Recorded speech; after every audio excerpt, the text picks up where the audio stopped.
नमस्कार, मी अमित विजय जोशी. हा माझा मुलगा आदित्य जोशी 13 वर्षाचा आहे. आदित्य हा एका सर्वसाधारण मुलासारखं आयुष्य जगत होता. खेळणं, शाळेत जाणं, त्याच्या लहान भावाबरोबर मस्ती करणं.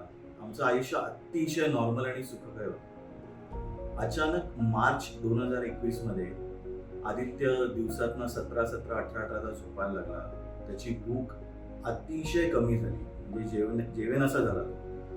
पुढे जाऊन त्याला चक्कर यायला लागली सतत. दर 1-2 तासांनी तो चक्कर येऊन पडायला लागला. MRI काढला तर आम्हाला कळलं की त्याला ब्रेन ट्यूमर आहे. त्यावेळेला माझ्या बहिणीने आम्हाला डॉक्टर अभिजित कुलकर्णींकडे रेफर केलं. अभिजित सरांनी एखाद्या फॅमिली मेंबरसारखी तेव्हा माझ्या मुलाची काळजी घेतली.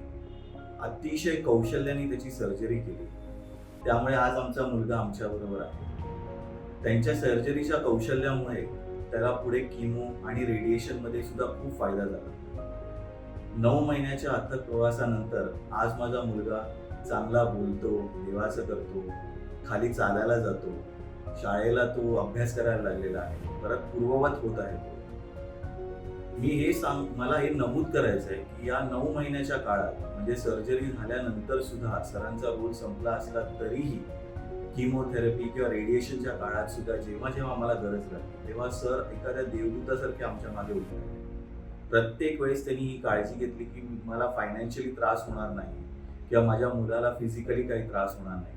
आउट ऑफ द वे जाऊन सरांनी आमच्यासाठी खूप खूप केलं. म्हणजे मी खरंच सांगू इच्छितो की आज माझ्या देवाऱ्यामध्ये जर विठ्ठलाचा फोटो आहे तर त्याच्या बाजूला मला अभिजित सरांचा फोटो लावावा लागेल. कारण आज माझं जे सुख आहे ते मला त्यांच्यामुळे मिळालेलं आहे. माझ्या आई वडिलांचे, माझ्या मिसेसचे, आमच्या पूर्ण फॅमिलींचे आम्ही मनापासून नमस्कार करतो.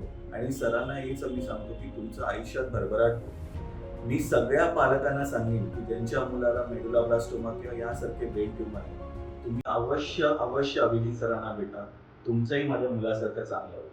धन्यवाद.